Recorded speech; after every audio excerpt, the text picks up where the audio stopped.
నాల్గవ రోజు అమ్మవారి స్వరూపం కాత్యాయని మాత. హిందూ పురాణాల ప్రకారం దుర్గాదేవి రూపాల్లో కాత్యాయని మాత అత్యంత ఉగ్ర రూపాలలో ఒకటిగా పరిగణించబడుతుంది. మహిషాసురుణ్ణి సంహరించినది కూడా ఈ అమ్మవారే కాబట్టి ఆమెను మహిషాసుర మర్దినిగా పూజిస్తారు. సింహంపై స్వారీ చేస్తూ కనిపించే ఈ దేవి అనేక దివ్యాయుధాలను ధరించి ఉంటారు.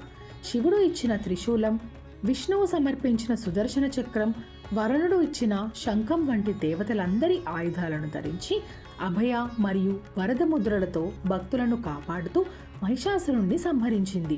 హిందూ పురాణాల ప్రకారం పూర్వకాలంలో కాత్యాయనుడు అనే మహర్షి ఉండేవాడు. తనకు సంతానం కలగలేదు. కాత్యాయనుడు దుర్గాదేవికి గొప్ప భక్తుడు.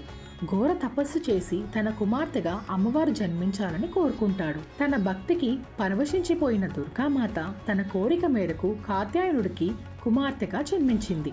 అంతేకాదు, ఈ మాత అందంగా, బలంగా, నైపుణ్యం కలిగిన పోరాట యోధురాలిగా పేరు ప్రఖ్యాతులు పొందింది. ఈ కథే కాకుండా వామన పురాణ ప్రకారం దేవతలను మహిషాసురుడు ఒప్పతిప్పలు పెట్టాడు. అప్పుడు త్రిమూర్తులందరూ కలిసి కాత్యాయని దేవిని సృష్టించారు. తమ కోపాన్ని శక్తి కిరణాల రూపంలో వ్యక్తం చేయడంతో కాత్యాయన మహర్షి ఆశ్రమంలో స్థిర రూపం దాల్చింది. అందుకే ఈ దుర్గామాత రూపాన్ని కాత్యాయని దేవి లేదా కాత్యాయన కుమార్తె అని కూడా అంటారు. ఈ అమ్మవారికి పూజ చేస్తే ధైర్యం, శౌర్యం, ఆత్మవిశ్వాసం కలుగుతాయని పురాణాలు చెబుతున్నాయి. ముఖ్యంగా అమ్మాయిలు మంచి వరుడు కోసం పూజిస్తే త్వరగా ఫలితం కలుగుతుందని నమ్మకం. ఈ అమ్మవారికి ప్రత్యేకంగా రవకేసరి నివేదన చేస్తారు. Thanks for watching and please subscribe to my channel.